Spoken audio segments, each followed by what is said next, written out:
Kembali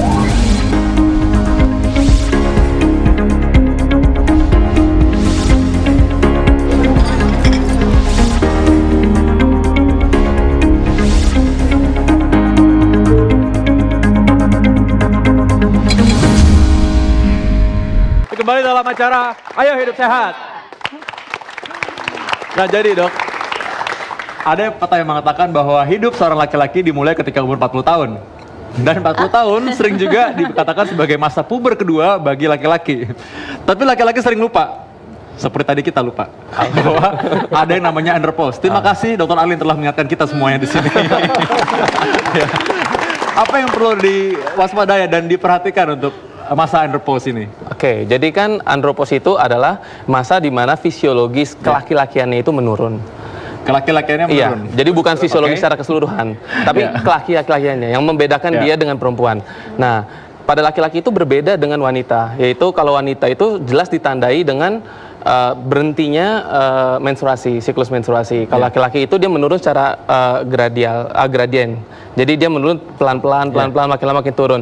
Sehingga kadang-kadang itu ketika mulai itu tidak meminta pertolongan atau minta bantuan medis gitu. Jadi tepatnya itu berbeda-beda tiap orang gitu. Nah, rata-rata mulainya berapa tahun? Sebenarnya kalau andropause itu mulainya itu dari umur 30. 30 sampai 35 itu ada range-nya segitu. Nah, itu akan mulai turun makin lama turun. Dokter Vito udah umur berapa? Memang Dokter Alin sepertinya mulai balas dendam ya. Jadi ini ada satu yang ditanyakan mungkin oleh masyarakat dan saya yakin semuanya pasti mau tanya juga ya. Apa yang terjadi dengan libido misalnya? Nah, dengan andropause, artinya kan testosteron menurun. Betul. Testosteron itu kan dia akan meningkatkan, dia fungsinya meningkatkan otot, massa tulang, hasrat seksual, rambut dan lain-lain itu ya. Nah, karena testosteronnya menurun, otomatis libidonya juga menurun, kemampuan ereksinya pun juga menurun. Nah, jadi akan turun secara perlahan gitu seiring berjalannya usia. Kemampuan ereksi menurun, sangat menakutkan ya. Nah, kita lihat ini apa yang harus dikatakan. Ya, seperti tadi kita bilang bahwa pada laki-laki ternyata berkurangnya testosteron atau hormon yang membuat kelaki-lakian itu semakin nyata, ini ternyata mulai menurun di usia 30 tahun. Ya, jadi ini kan masa peak atau masa paling tinggi testosteron itu pada umur 20-an.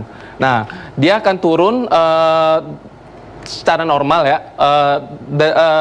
per hari itu, per 10 tahun itu sekitar 14%. Nah, di sini umur 30 itu mulai menimbulkan gejala-gejala yang terlihat gitu ya. Dari mood, dari penumpukan lemak di area perut, sehingga dari umur 30 sampai semakin menuanya otomatis akan meningkatkan berat badan, hasrat seksual menurun dan gejala-gejala lainnya itu. Nah, ini kita punya gambar di sini, mungkin kita bisa jelaskan, dokter. Nah, di gambar ini menjelaskan bahwa tadi laki-laki itu walaupun hasil spermanya itu berkurang, namun cairan maninya atau cairan semennya itu tidak berkurang. Jadi menandakan bahwa walaupun testosteronnya turun atau walaupun andropause, dia tetap bisa hubungan seksual secara normal. Nah, orang yang sudah mengalami hal seperti ini, apakah dia masih bisa punya anak? Itu pasti yang ditanyakan oleh pemirsa di rumah. Otomatis kalau kadar testosteronnya menurun, maka spermanya akan menurun, otomatis kemungkinan punya anaknya menurun juga. Nah, misalnya nih, orang sudah mengalami hal seperti ini ya, kadang-kadang kan tadi kan juga mood juga berubah. Ya. Apakah mirip seperti pada perempuan yang mengalami menopause misalnya? Betul. Nah, yang paling pertama yang mempengaruhi mood adalah seksual tadi, karena hasrat seksualnya menurun atau ketika mau berhubungan tidak bisa ereksi, sehingga kan moodnya juga akan tertekan gitu, apalagi kalau pasangannya juga menuntut. Namun di luar itu pun juga mood yang lainnya seperti kalau kerja jadi cepat lelah, itu kan akan mempengaruhi mood dia juga. Jadi itu akan berpengaruh semua. Oke, mengenai tidak bisa ereksi tentunya sangat menakutkan bagi pria. Tapi secara diam-diam perempuan juga pasti ingin tanya, Dokter Arlin dan Dokter Sheila, apa yang mau ditanyakan kepada dokter? Oke. Ini mungkin ada pencegahannya gak sih dok? Kayak tadi kan menopause tuh mungkin ada hal-hal yang bisa dilakukan seperti makanan, olahraga yang teratur, itu bisa memperlambat proses menopause. Kalau dari andropause ini gimana dok? Nah, jadi kalau andropause itu kan vitalitasnya itu berkurang, sehingga kalau ketika masa testosteronnya peak, atau umur 20 tahunan itu dia fitnya tinggi, otomatis penurunannya pun akan lebih lama untuk mencapai bawah. Jadi kalau misalnya dari dulunya pola hidupnya bagus, makanan, minuman, tidak merokok, alkohol dan lain-lain itu nggak dikonsumsi, otomatis dia akan lebih telat atau akan menunda timbulnya gejala-gejala andropos tersebut. Baik dok, kita coba duduk lagi supaya bisa lebih ini santai ya. Nah, pada laki-laki tadi seperti yang dokter tadi sudah terangkan, ada digambar di LED kita, ya tadi rambut menipis, mulai timbul alopecia atau kebotakan, lalu perut mulai membuncit. Jadi harus hati-hati kalau yang belum andropos perut sudah membuncit ya. Ya. Itu tanda itu apakah tanda andropos dini? Jadi andropos itu harus dinilai, diukur kadar testosteronnya. Jadi bukan berarti gemuk artinya andropos, bukan seperti itu. Jadi kalau misalnya ada orang nih, misalnya, oh saya gemuk, saya udah andropos atau belum? Cara yang paling tepat cek testosteron. Kalau enggak, kita belum bisa menentukan itu. Oh gitu, baik. Jadi sebenarnya yang paling pasti adalah cek darah itu ya, testosteron yang diperiksa ya. Oke. Nah, dok, ini ternyata ada juga penonton yang penasaran nih dok, mau bertanya dengan dokter mengenai andropause. Silakan. Ya. Nama saya Arsad, saya ingin bertanya, pada usia berapakah andropos setiap pria dimulai dan apakah setiap andropos pria itu sama atau tidak? Oke, terima kasih Mas. Kalau andropos itu kan dimulai, andropos itu karena penuaan. Nah, penuaan pria dimulai dari umur 30 tahun. Namun gejalanya akan timbul itu sekitar 35, 40. Cuma karena gradiasi, jadi turunnya pelan-pelan, itu sehingga membuat jadi buram. Gitu. Sangat berbeda dengan wanita ya, menopause tak langsung kelihatan dari menstruasinya. Betul. Gitu ya. Oke, nah dok, ini menarik juga nih dok. Ternyata di sini bisa kita lihat ada salah satu gejalanya adalah risiko osteoporosis ya dok ya. Nah itu juga berpengaruh ya ternyata ya dok ya, seperti yang ada di grafik di sini. Ya, jadi karena dia akan mengikis kalsium dari tulang, sehingga otomatis tulang makin lama akan lebih keropos dan kemungkinan terjadinya osteoporosis itu lebih besar. Jadi kalau laki-laki di usia 40 tahun lalu dia makin genit itu bertanda-tanda apa?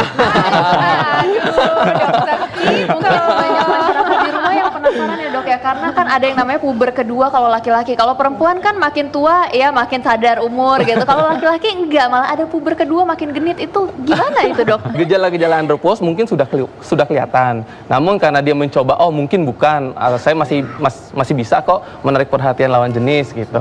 Jadi ya mungkin dia genit gitu. Oke, ini menarik banget karena banyak masyarakat yang cuma berpikir memang menopause aja, padahal ada andropos juga. Ya dokter Ari ya, mungkin yang banyak datang ke dokter Ari misalnya perempuan gitu, tapi yang nganter suaminya nggak sadar bahwa dia juga punya sebenarnya masa pause ini ya dokter Ari ya. Iya betul. Cuma emang ada yang lucu juga tuh, pernah tuh punya pasien tuh udah usianya di atas 40 justru malah makin aktif tuh suaminya tuh. Iya gitu. Jadi timbul permasalahannya adalah si ibu udah mulai menopause, si bapak justru mungkin baru puber kedua tuh jadinya tuh.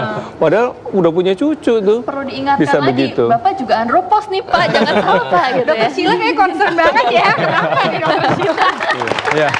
Memang sebenarnya bahwa menopause dan andropos ini harus dihadapi bersama-sama sebenarnya. Jadi memang karena ini suatu hal yang pasti akan dihadapi, tentunya dihadapi tentu dengan persiapan ya, betul ya. Dokter Rama punya saran nggak atau punya tips nggak untuk hal ini? Jadi kalau misalnya masih muda atau masih masa peak testosteronnya, maka yang di bawah 30 tahun itu ya dok ya? Yang di bawah 30 tahun diharapkan itu bahwa dia menjaga pola hidupnya. Dia menjaga pola hidupnya dari makanan sama olahraga, kemudian tidak konsumsi rokok, alkohol. Itu. Nah, kemudian kalau misalnya timbul gejala-gejala, nah baru mulailah berobat gitu, karena di medis itu ada terapi untuk itu. Walaupun terapi itu berbahaya. Jadi ada harus dijaga ketat oleh tim medis gitu. Ya. Jadi ini untuk yang orang laki-laki berusia di atas 30 tahun. Kalau yang merasa masih di bawah 30 tahun bagaimana? Merasa saja di bawah 30 tahun. Sebenarnya di atas ya. Tapi intinya memang tadi bahwa dengan menjaga pola hidup sehat, sebenarnya memang selain juga menjamin peralihan hormon itu semakin baik, tentu juga bagus untuk proses degeneratif sel-selnya ya. Tentu juga bisa menghindari dia obesitas, tentu membuat dia risiko untuk serangan jantung atau stroke nantinya, kolesterol tinggi, darah tinggi, dan itu akan membuat masa-masa andropause itu semakin tidak nyaman buat seseorang yang harus konsumsi banyak obat misalnya karena penyakit tersebut. Jadi memang dari awal, dari muda harus selalu ayo hidup sehat. Nah, betul ya. Iya. Nah, semakin menarik perbincangan kita, tapi nanti di segmen berikutnya kita akan ngebahas lagi nih cara gimana menghitung masa subur wanita, mungkin untuk perempuan-perempuan di rumah yang pengen punya anak. Sesaat lagi hanya di Ayo Hidup Sehat.